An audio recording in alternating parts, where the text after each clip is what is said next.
नमस्कार, खबर आज तक में आपका स्वागत है।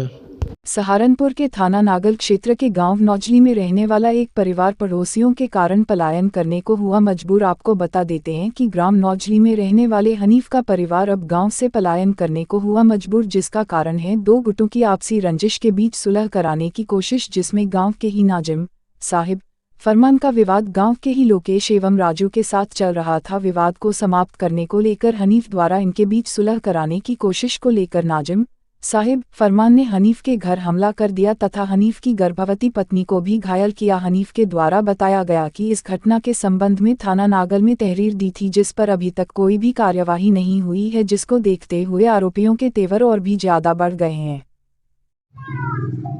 जी, आपका नाम? अमजद। कौन सा गांव है और क्या मामला है? मेरा गांव है दानियालपुर उर्फ नौजली। 22 अक्टूबर को एक झगड़ा हुआ हमारे पड़ोसियों का एससी समाज के साथ, तो उनका मारपीट करी है। फिर हम वहाँ गए, हम उनके बदल हाथ जोड़ रहे थे अपने वालों की, एससी समाज के सामने में फैसले पर उतर रहे थे। लेकिन हम वैसे थे, पुलिस आई हुई थी, तो उन्होंने मुस्लिम समाज के जो हमारे मोहल्ले के, उन्होंने हमारे घर पर हमला कर दिया। मेरी प्रेग्नेंट घरवाली को भी लात मारी और ये बोल रहा कि इसने पुलिस को नाम लिखवाए। पहली बात तो हमने लिखवाया नहीं, लेकिन अब हमारा अपराध इतना कि हमने पुलिस को नाम लिखवाया उनके कहने से, जो इल्ज़ाम लगा रहे कि पुलिस को, और उसमें हमारी कोई कार्रवाई नहीं हुई। उसके बाद फिर यह 5 तारीख को मेरे भाई को फेसबुक पर बहुत गंदी गंदी गाली दी गई, जिसके पास हमारे पास रिकॉर्डिंग है। हमने 5 तारीख को फिर थाने में जाकर FIR दी, फिर उसमें कोई कार्रवाई नहीं हुई।